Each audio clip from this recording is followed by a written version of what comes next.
Seja bem-vindo ao canal Informação Cristã. Antes de continuar, deixe um like e inscreva-se no canal para continuar recebendo novos vídeos. Muito obrigado e que Deus te abençoe. Atos dos Apóstolos, capítulo de número 9. Quem achou, diga amém. Amém. Glória a Deus. Nós vamos ler os versículos 3, 4, 5, 6 e vamos pular para o 10 e fazer a leitura aí em diante, tá bom? Atos capítulo 9, versículos 3, 4, 5, 6 e vamos pular para o 10. Quem entendeu, diga amém.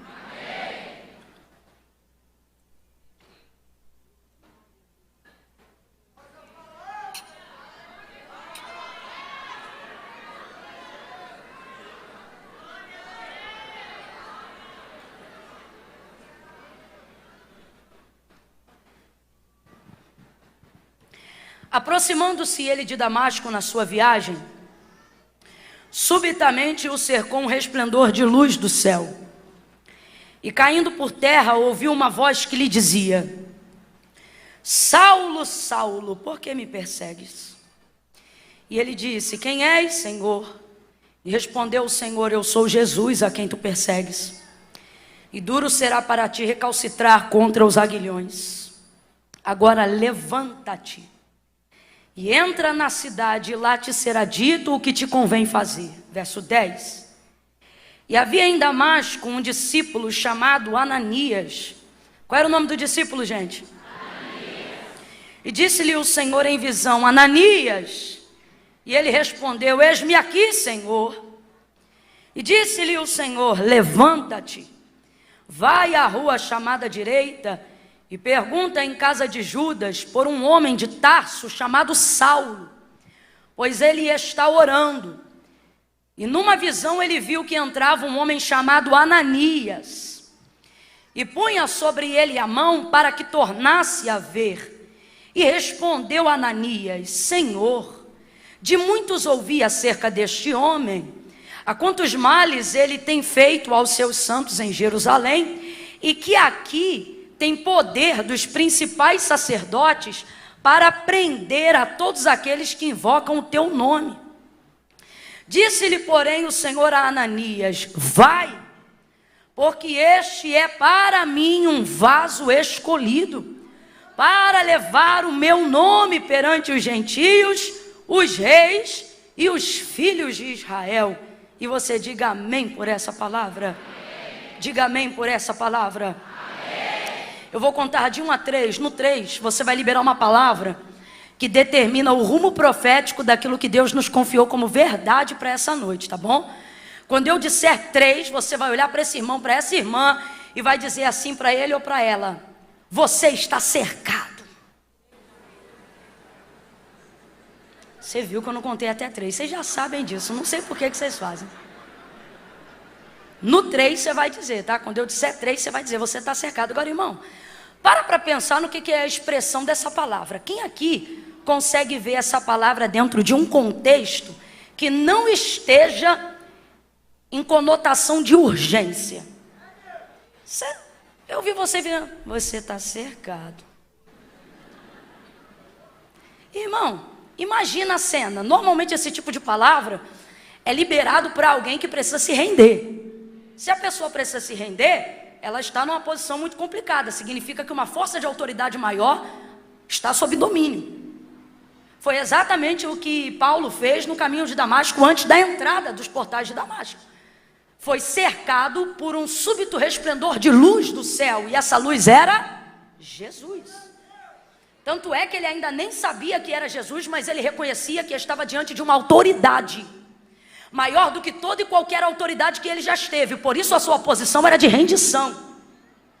Tanto é que ele pergunta: quem és, Senhor? E o S é maiúsculo, não é educação, é rendição.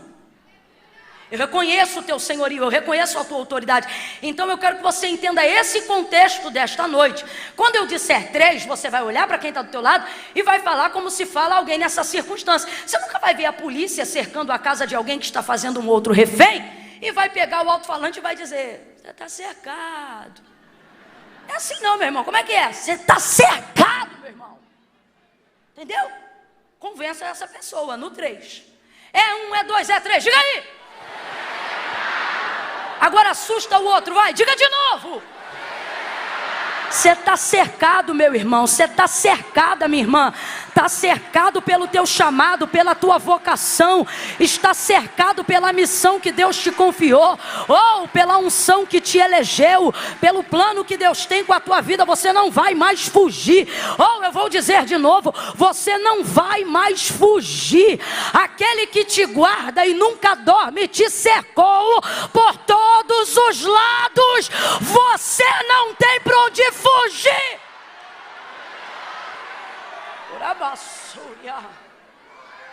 Aleluia!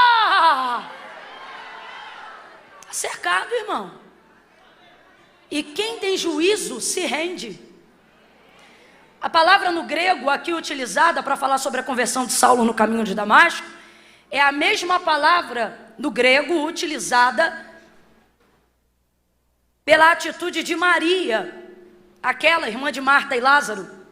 Quando Jesus entra na casa de Marta, Maria era uma mulher, e mulheres não têm a oportunidade de ouvir a palavra dos mestres.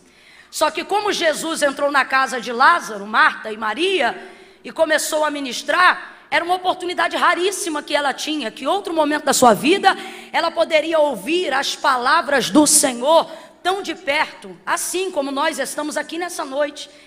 Então Marta, atarefada, cuidando daquela quantidade de pessoas que estava na sua casa para ouvir o Senhor, o texto vai dizer que ela está ali atarefada. Jesus vai dizer: Marta, você está atribulada, está angustiada de espírito. E ela vai estar indignada com Maria, porque o texto vai dizer que Maria quedava-se aos pés de Jesus. Veja, o texto diz que Maria quedava-se. A colocação no grego, ela é essa: quedava-se, caiu depressa, desceu rápido demais. É isso que significa. Agora veja, não é coincidência que a mesma expressão do grego para Saulo seja a mesma em Atos dos Apóstolos capítulo 9. E por que a gente está falando isso aqui? Para poder deixar claro que uma conversão, uma experiência com Jesus, para ser verdadeira, para ser legítima, ela não pode ser nem por força e nem por violência, como diz a palavra.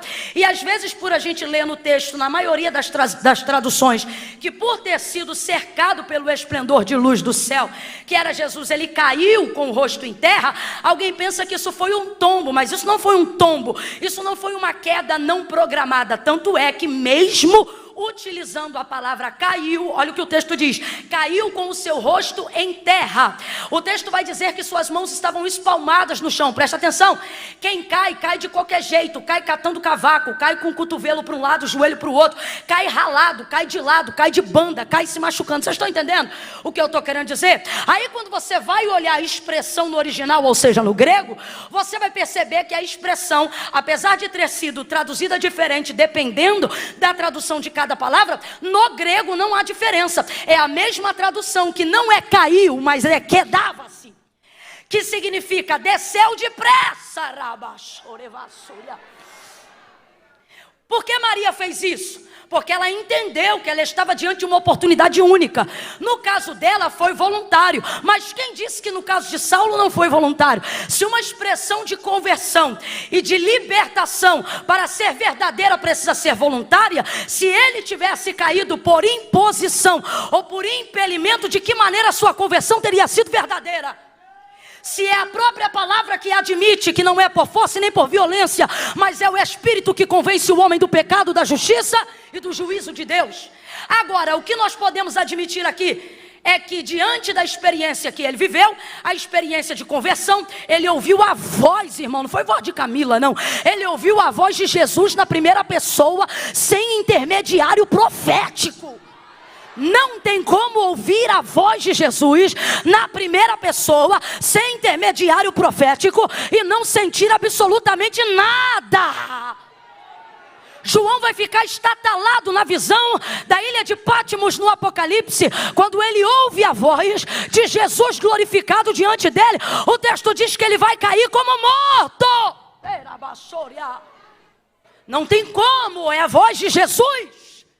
E ele está vendo aquela voz se manifestar por intermédio de uma luz que o cercou por todos os lados. Então por que Paulo vai tão depressa ao chão? Porque Deus o derrubou? Não. Quando o Senhor quer converter, ele não derruba.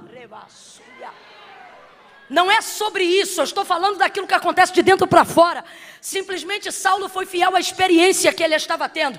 Diante do que ele viu, diante do que ele ouviu, ele sentiu algo. E diante do que ele sentiu, ele não resistiu e desceu depressa. Algumas conversões só não se completam, não porque Jesus não se manifestou, mas porque a gente é resistente a admitir a experiência que teve diante dele. Ele não, ele vai ser fiel ao que ele viu, vai ser fiel ao que ele ouviu, vai ser fiel ao que ele sentiu. E qual é o resultado disso? Rapidamente ele foi ao chão, e agora com a cara no chão. Que posição é essa? Joelho em terra, mão espalmada e boca no pó. Se isso não é rendição, eu não sei mais o que é. É válido aqui dizer que eu não estou falando de alguém que é leigo. Eu estou falando de um homem que é romano. Eu estou falando de um homem que, apesar de ser hebreu, ele serve toda uma guarda romana. Eu estou falando de um homem que presta reverência a César. Eu estou falando de um homem que se inclina ao Império Romano. Eu estou falando de alguém que sabe o que é reverenciar, descer. Eu estou falando de alguém que já conquistou outras pessoas e outros lugares e sabe identificar uma posição de rendição. Ele não ficou assim por acaso. Ele ficou assim para reconhecer que a autoridade de Jesus era a maior autoridade sobre ele naquela hora. Era uma maneira de dizer: eu não vou fazer nada a não ser o que tu queres que eu faça. Eu estou rendido a esta experiência sobrenatural que eu estou tendo diante da manifestação da tua voz. E ali ele ficou. Uma vez rendido, de mãos espalmadas e, como diz o texto, com a cara no chão, ele pergunta: quem és, Senhor? E o Senhor responde para ele no cerco de luz: eu sou Jesus a quem tu persegues.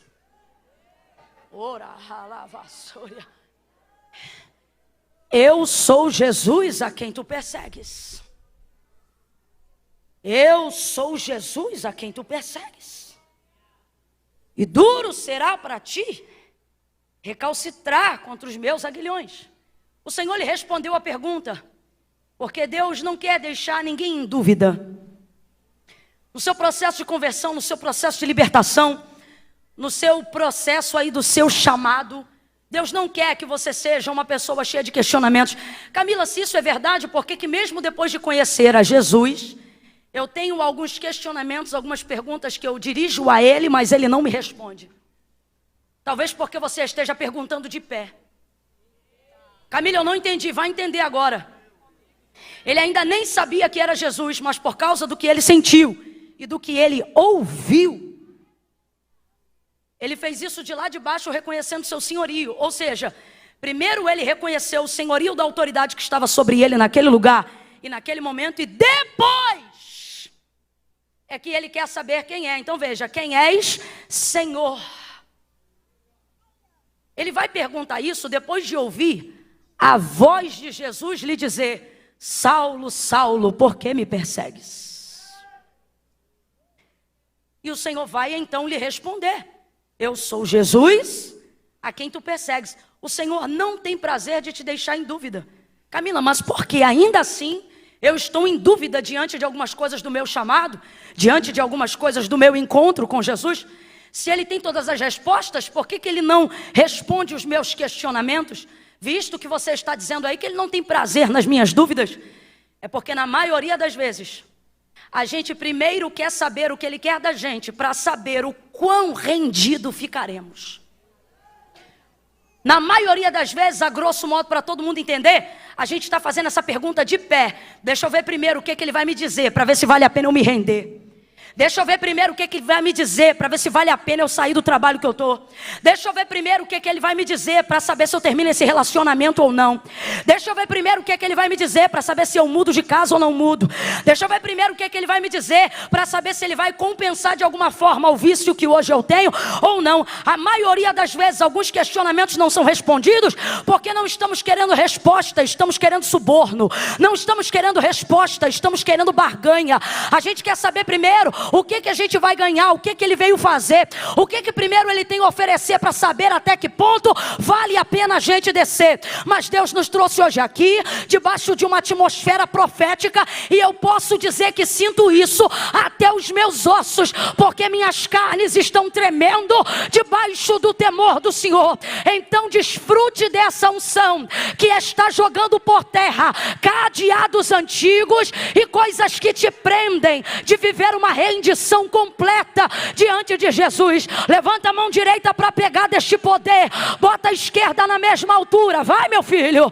No 3, abre os braços em volta dessa pessoa, segura. No 3 você vai impor as mãos sobre ela e vai dizer para ela: renda-se primeiro e pergunte depois. É 1, é 2, é 3, impõe a mão nele, vai. Impõe a... Cadê meu tecladista e meu baterista? Cadê? Impõe a mão nele ou nela e diga: renda-se, renda-se. Desce primeiro e pergunta depois. Desce primeiro e pergunta depois. Reconhece quem ele é primeiro, que ele te responde depois. Te humilha primeiro, que ele fala contigo depois. Empurra alguém de leve para frente. Vai, não acabou não. Empurra alguém de leve para frente e diga: primeiro desce, primeiro desce, primeiro desce. Humilhai-vos debaixo da potente mão do Senhor, para que ao seu tempo ele vos exalte. Você está perguntando de muito de cima.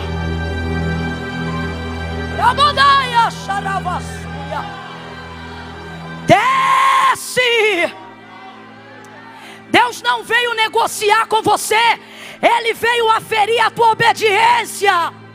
Vou falar de novo. Deus não veio negociar com a gente, ele veio aferir a nossa obediência.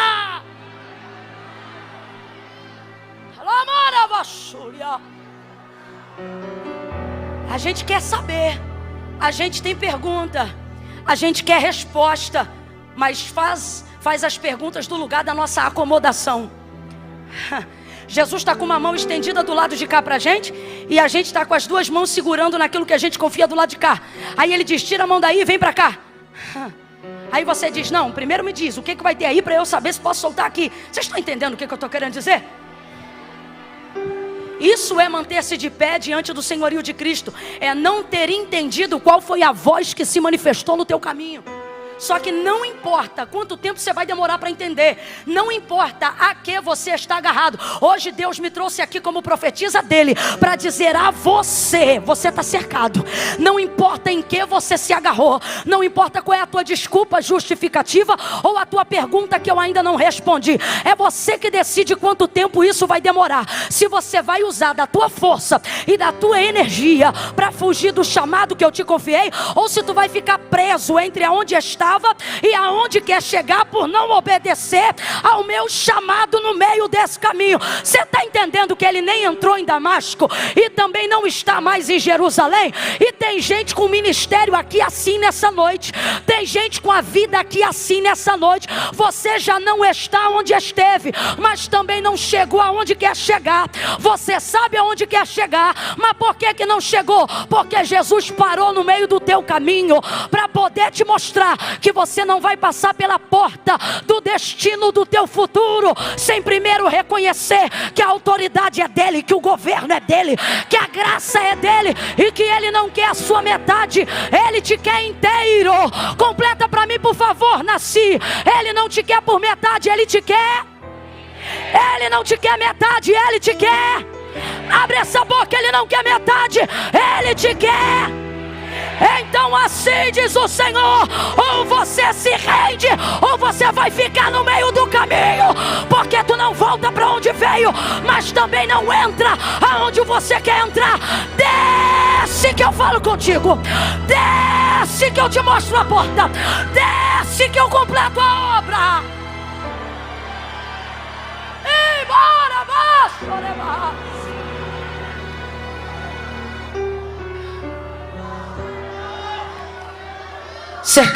cercado por todos os lados. Quem é o Senhor? Reconhecer o senhorio. Tem gente que complica muito. Complica muito. Com todo carinho. Como a gente não sabe quem é, vamos dizer que é todo mundo, para ninguém ficar sem graça. Olha para quem está do teu lado e diz: está complicando muito. Você para de complicar as coisas de Deus. Ó, para, ei, acaba com isso. Não, porque depois que eu terminar o seminário, não, porque depois que eu frequentar essa igreja 1 ano, não, depois que eu conhecer o pastor direito, que eu ainda não conheço. Meu irmão, não é o pastor que está diante de você, não. Pastor só reconhece quem Deus chama. Quem chama é Deus. Não, depois que eu ver como é que são essas irmãs, eu vejo se eu participo da confraternização. Não, deixa eu primeiro olhar os jovens. Deixa eu primeiro entrar no Instagram de todos eles.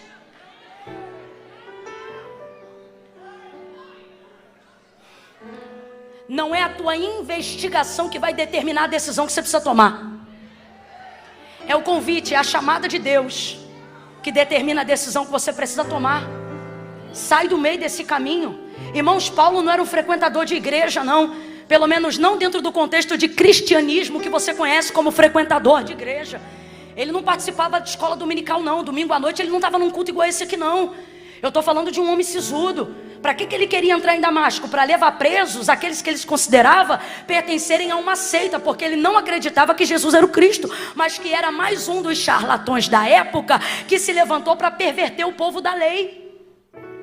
Ou seja, eu não estou falando de alguém que é quebrantado, que é sensibilizado, não. Mas estou falando de alguém que é capaz de diagnosticar quando a experiência do chamado é verdadeira.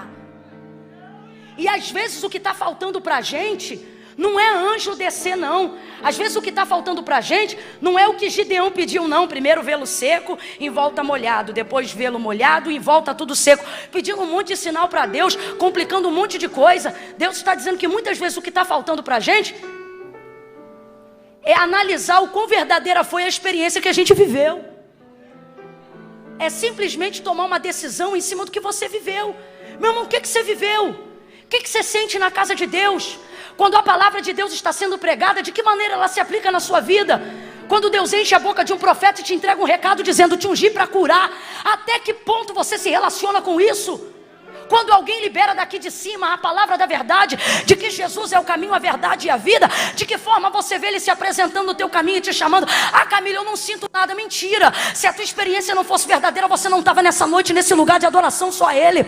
Você reconhece o som dele, você sente a presença dele, você sabe quando é ele que está falando. Então não vem para cá tentar deslegitimizar a tua experiência por causa de pessoas que não viveram o que você viveu. E por que muitas vezes a gente não desce, não se rende, não decide e não reconhece? Porque a gente quer que outras pessoas que não viveram o que nós vivemos respalde a experiência que tivemos. Por exemplo, a Bíblia diz que Saulo estava acompanhado de mais 2 soldados, e esses 2 ficaram apavorados, mas não ouviram voz nenhuma. Em outro texto vai dizer que eles ouviram sim, o que eles não viram é a luz. Camila, mas teve divergência. Teve. Sabe por que teve divergência entre eles? Porque Jesus não apareceu ali para chamar eles. Jesus não apareceu ali para salvar eles. Jesus não apareceu ali para entregar uma vocação para eles.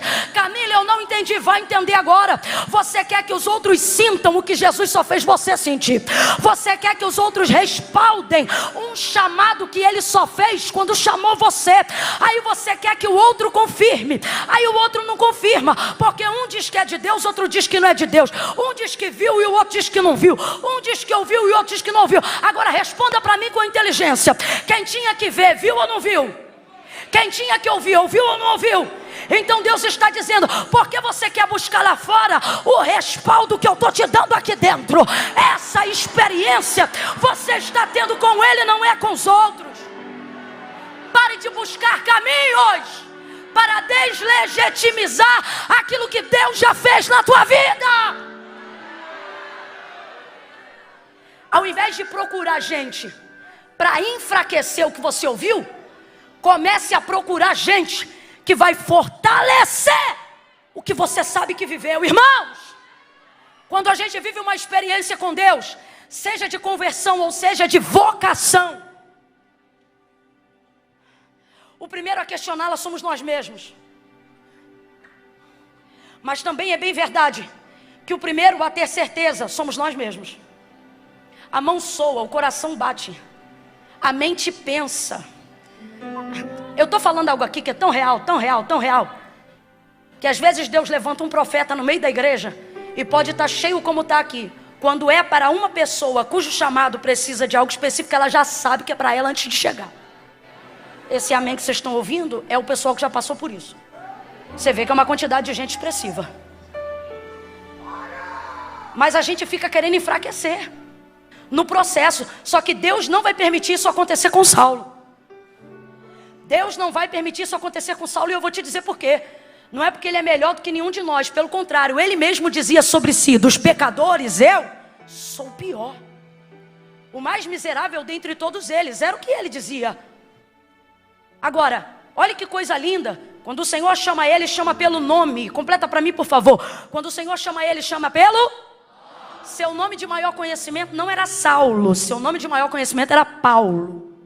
Porque Paulo é a variação do seu nome para o romano. Saulo é a variação do seu nome para o hebraico.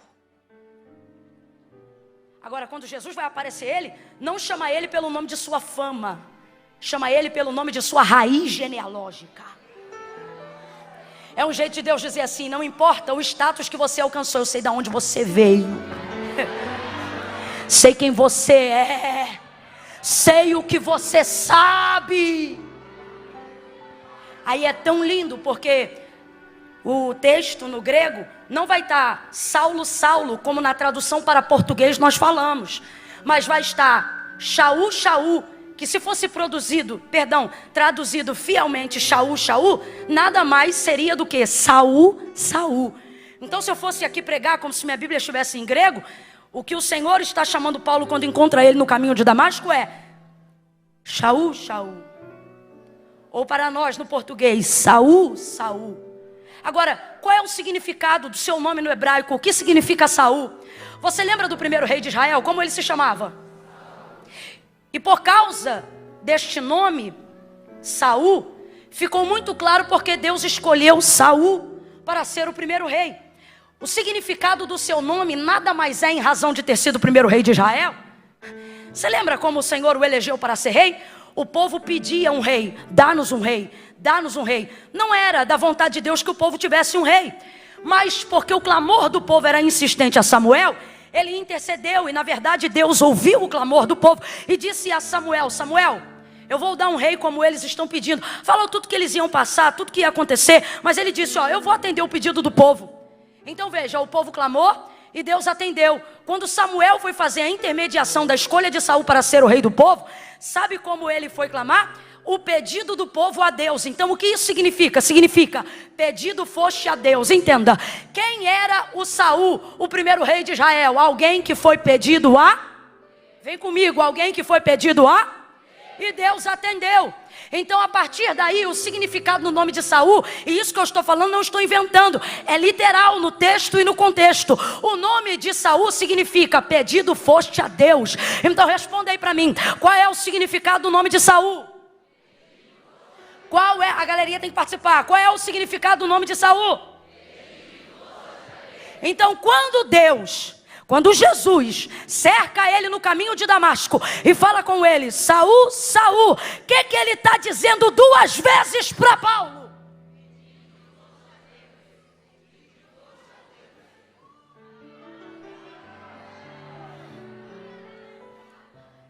É por isso que ele está cercado.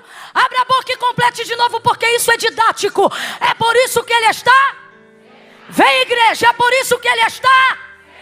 Porque Deus não está ali para atender o clamor do coração dele. Deus está ali para atender o clamor da igreja que ora pelo perseguidor. E eu não estou inventando não, bota essa cuca para funcionar. A igreja primitiva é a igreja apostólica. A igreja apostólica é a igreja que caminhou com Cristo. Eu estou falando de Pedro, eu estou falando de João, eu estou falando de gente que sentou do lado de Jesus antes de ser assunto aos céus e que ouviu da boca do próprio Jesus, na primeira pessoa, dizer a ele: olha, eu não quero vocês falando mal daqueles que vos odeiam. Façam diferente, porque se vocês só amarem os que vos amam, que diferença vocês têm dos gentis? Agora vocês não, façam diferente. Orai pelos que vos perseguem, amai os que vos odeiam. Eu vou dizer de novo, olha o que Jesus ensinou para o primeiro pastor da igreja: ame os que te odeiam, ore, ore, ore pelos que te perseguem, ore. Então agora vem comigo. Jesus foi assunto aos céus. Atos dos Apóstolos capítulo 1, a descida do Espírito Santo reveste a igreja. Atos capítulo de número 2, a igreja cresce. Eu disse que a igreja, ninguém segura uma igreja cheia do Espírito Santo. Não interessa quem governa, se é Roma ou se é César, a igreja vai crescer, cheia do Espírito Santo, ela cresce. Agora vamos lá, o povo reunia todo dia para orar. Não sou eu que estou dizendo, é a palavra de Deus. A palavra de Deus diz que depois que Jesus foi assunto aos céus, o povo se reúne todo dia para orar. O povo se reúne todo dia para? O povo se reúne todo dia para? Bora! O povo se reúne todo dia para? Para orar o quê? As coisas que Jesus ensinou. Orar para aguardar a vinda dele. Orar para saber o que fazer. Orar o Pai Nosso. Para orar. Você consegue imaginar a igreja cuja liderança caminhou com Jesus Cristo? Você consegue imaginar uma igreja onde João é pastor? Entenda o contexto que eu estou falando. Eu sei que aqui no caso ele está auxiliando. Mas que viu Jesus pendurado no madeiro, arrebentado pelo sistema de Roma e pelos religiosos, sumos sacerdotes, olhando para os soldados que estão zombando e crucificando, e dizer: Pai, perdoa-lhes. Você consegue imaginar um João que presenciou essa cena, o agredido liberando o agressor, voltar para dentro da igreja, na sua primeira instituição, e ao saber da notícia de que um perseguidor pega os judeus, você consegue imaginar um Pedro sanguíneo, que Jesus podia ter dito: sai da cúpula ministerial porque você é terrível. Mas disse ele: até o último dia, vós sois os que tendes permanecido comigo nas minhas tribulações. E o amou e o perdoou. E o colocou como primeira liderança da linha de frente da instituição chamada igreja. Vai ouvindo aí. Você consegue imaginar esses homens que viram Judas meter o bocado molhado no prato de Cristo, e ao invés de arrebentar e segurar ele na ceia para não ser entregue, o liberou, e quando o encontrou no Getsemane, não disse inimigo, mas disse: a que vieste? Você consegue imaginar esses homens sendo mentorados por esse Jesus que está aparecendo para Saulo no caminho de Damasco? Vocês conseguem imaginar eles entrando para a igreja? Vai embora não. E usando todo o poder que eles receberam em Jerusalém, toda a unção que eles receberam na descida do Espírito Santo. Vocês conseguem imaginar eles entrando na igreja, dobrando o joelho para dizer: Senhor, mata esse governo. É isso mesmo, eu sabia que vocês não iam dar glória agora. Porque Deus conhece as orações que muitos têm feito. E eu tenho que te falar um negócio. A Bíblia diz que na ira a justiça de Deus não opera. Quer ver justiça de Deus no Brasil? Começa a limpar o coração. Começa a purificar as mãos. Começa a parar de ter pensamento de ímpio, desejando a morte dos outros. Essa igreja não se reunia para dizer mata. Mas é fácil imaginar qual era o tipo de clamor que gente que ouviu da boca de Jesus: orai pelos que vos perseguem, amai os que vos odeiam. Dá para imaginar que tipo de oração? É a oração de uma pessoa que recebeu de Cristo o mandamento de amar quem odeia e orar por quem persegue. Eu não consigo imaginar a igreja se reunindo e fazendo campanha para matar Paulo. Eu não consigo. Eu estou errada, gente? Essa igreja que caminhou com Cristo, a igreja primitiva, que repartia tudo em comum, a primeira igreja a receber a descida do Espírito Santo, o revestimento de poder, língua repartida de fogo, sombra de gente curando. Você acredita que a sombra de um homem que cura reúne o povo para dizer: vamos orar para matar? Mas não é difícil para mim. Eu não estou dizendo que está escrito isso. Eu estou trabalhando com aquilo que eu vejo diante do que eu leio. E eu não consigo imaginar essa igreja se reunindo e dizendo: vamos orar, mata, mata, mata, mata. Mas eu consigo imaginar essa igreja orando: salva, cura, liberta, transforma. Porque se tu tem para matar, que poder então tu tem para salvar? Evangelho não é morte, é vida. Evangelho é transformação. Evangelho é quebra de cativeiro. Evangelho é libertação de consciência. Evangelho é metanoia. Evangelho é andar na contramão do mundo. Não vos conformeis com este mundo, mas transformai-vos pela renovação do vosso entendimento. Está todo mundo orando mata, mas a igreja de Jesus vai orar salva, liberta, converte, transforma, porque o teu poder, teu é o poder, o reino e a glória.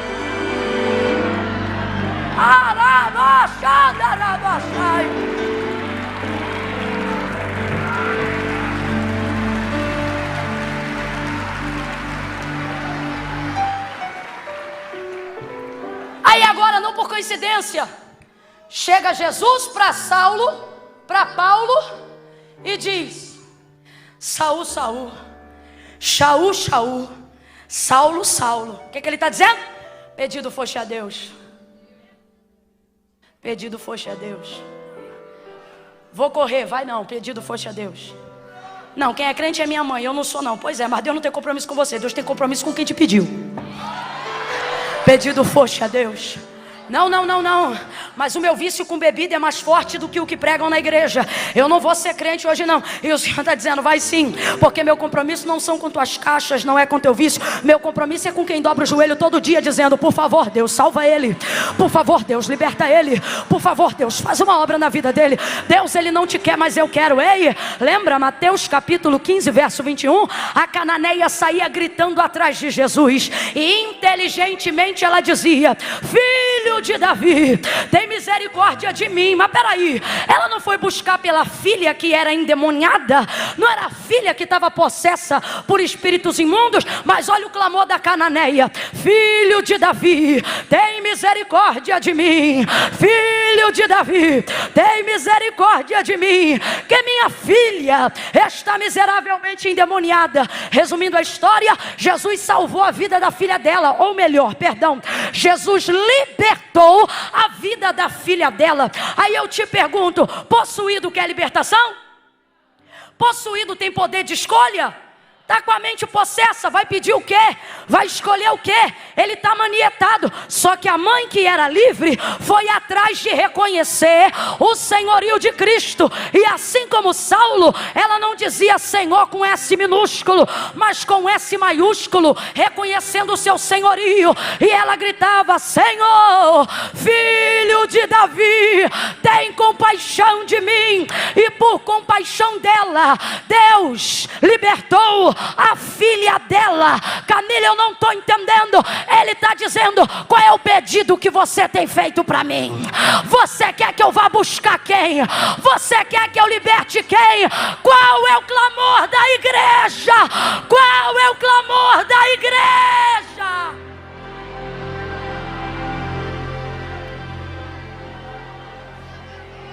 Se a igreja clamar o que Cristo ensinou, o que Deus não atenderá? Se a igreja clamar o que Jesus ensinou, que súplica nossa Deus não responderá?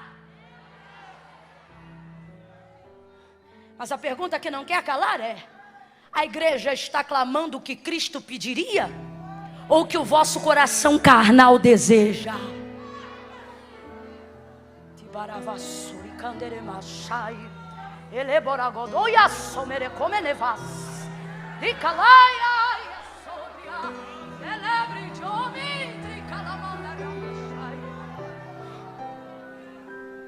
Ele repete duas vezes: Saul, Saul. Podia ter sido uma só, mas ele repete duas.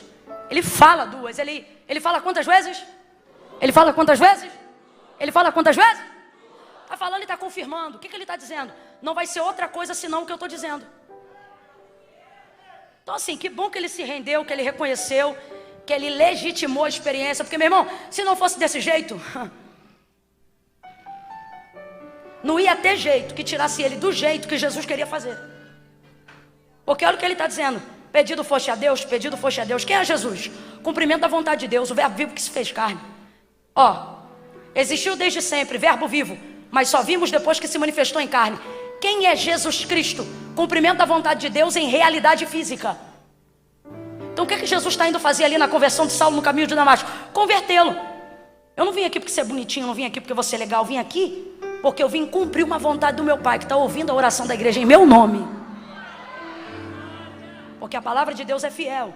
E foi o próprio Jesus que disse, João 15, tudo que pedirdes em meu nome, receberá, ele vô-lo concederá. Aí o homem está lá caído, mas o Senhor não despede ele caído. O Senhor diz para ele, agora levanta-te. É por isso que não tem problema nenhum se tu tiver que descer hoje o mais baixo na presença de Deus. Se for na presença de Deus, não importa. Eu quero que você seja boca de Deus para a vida de alguém aí agora. Diga para essa pessoa, se for para descer na presença de Deus, diga para ele assim, vá o mais baixo que você aguentar. Porque não importa o quão baixo você vai se humilhar e descer diante dele, que a mão e a palavra dele não te faça sair de pé desse lugar que você se humilhou, deste lugar que você desceu.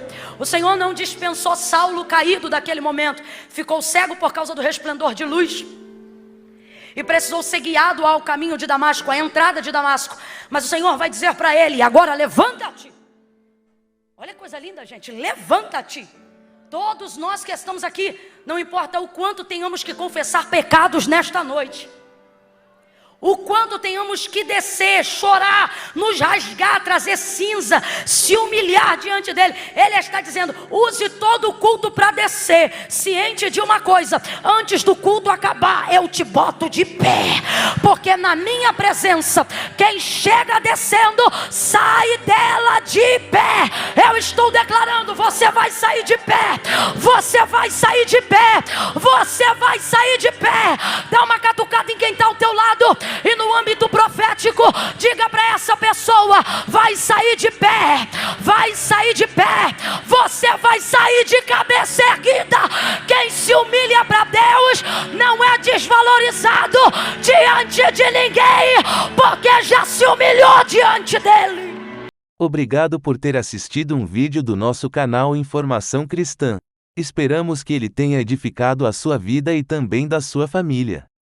Pedimos que por favor se inscreva no nosso canal, dê um like e compartilhe esse vídeo para o maior número de pessoas, para que elas também sejam edificadas e alcançadas pela palavra do nosso Deus. Que Deus te abençoe e até o próximo vídeo.